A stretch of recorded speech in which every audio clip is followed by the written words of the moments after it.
Do you have long-term pain? Do you understand what's happening?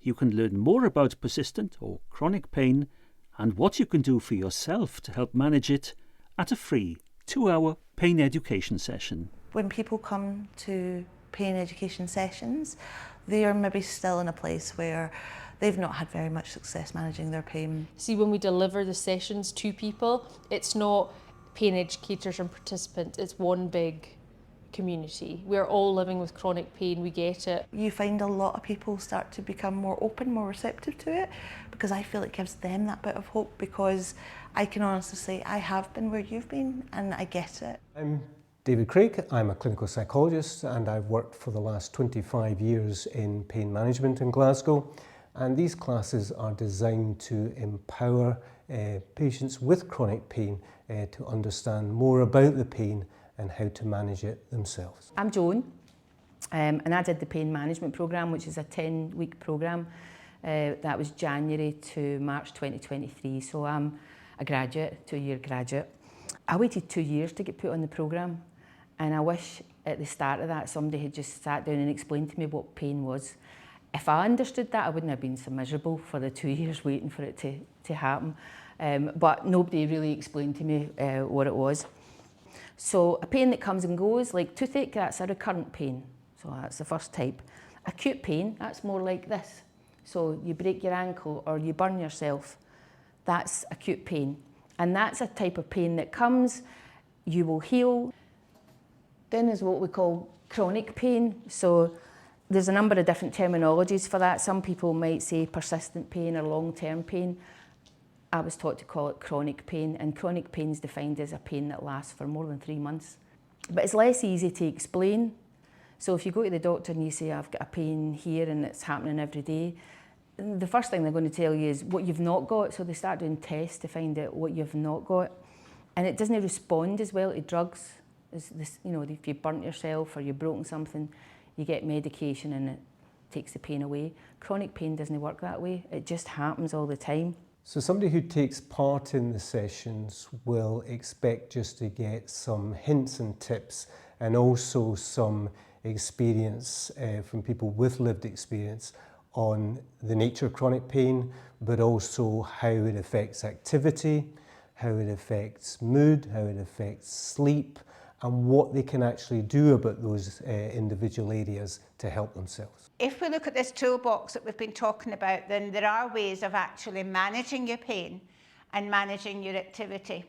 So spacing is where you break up a job that needs to be done or break up something that you're wanting to do. Doing what you can when you can and going with the flow. Activity planning is, I think, very important, and I plan all my activities literally from my housework through to seeing my grandchildren, and I write down on each day what I'm doing so that I can look at it and say, I've got something on 3 days next week. That's not going to be good. So I deliberately don't put something else in the diary. We simply know that traditional medical treatment for many types of chronic pain is only going to go so far and only ever goes so far to help people.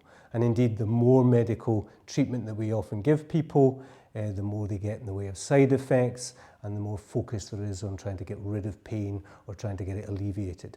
So self-management is about giving people a sense of agency, a sense of confidence that there are things that they can do themselves to improve their quality of life and managing the pain, rather than just simply waiting for the next doctor, the next treatment, or the next referral. The best thing that happened with me is not that my pain has got worse or better. I still have the same pain, but I manage it a lot better through education and adding more tools to my toolbox so that I'm in control of the pain instead of the pain being in control of me.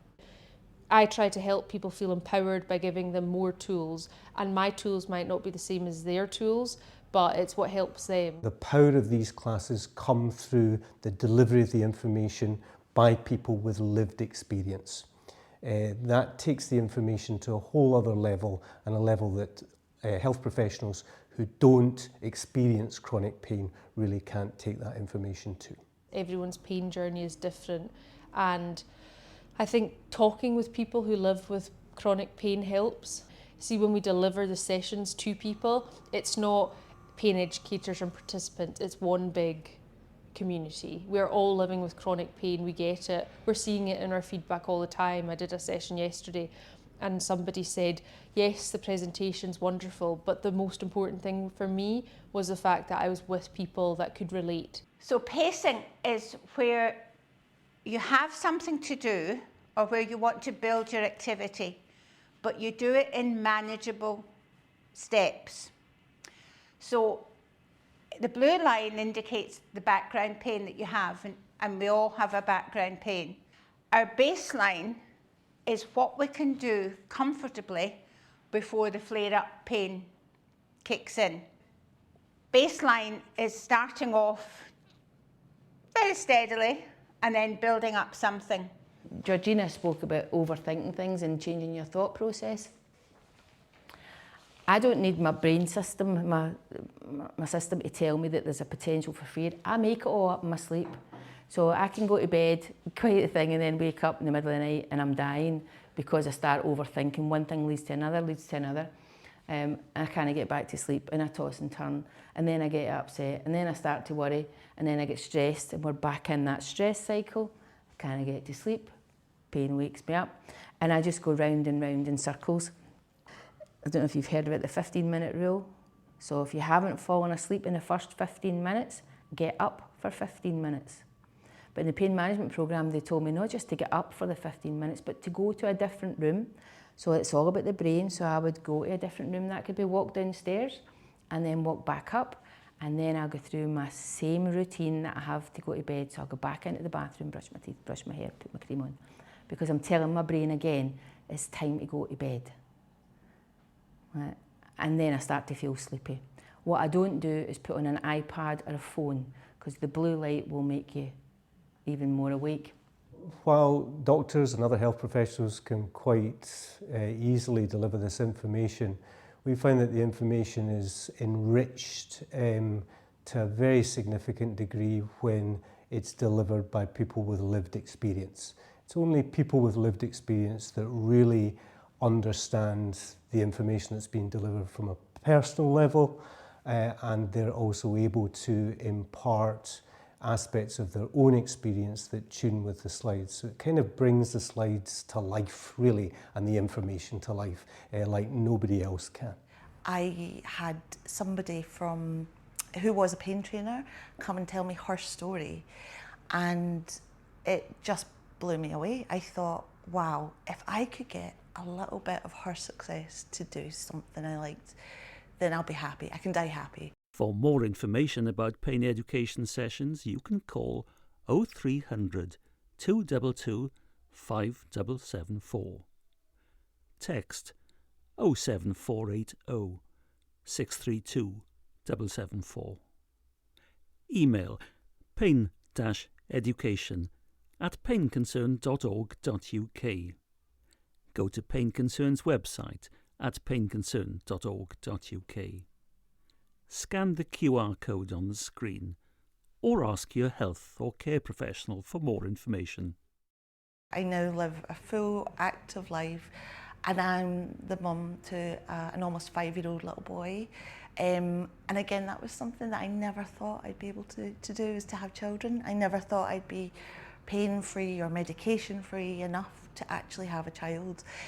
And that was my one big regret when I joined the group at the start, to tell them that's something I'm devastated by, that I never got a chance to become a mum. And again, it just shows you that I had all these ideas of what I couldn't do. I didn't realise the potential of what was out there and what I could do. And looking back now, I'm forever grateful to have had that pain education, that support, the guidance, and realising I am part of a much bigger community of people that live with pain, and it's just been a really eye-opening and wonderful journey.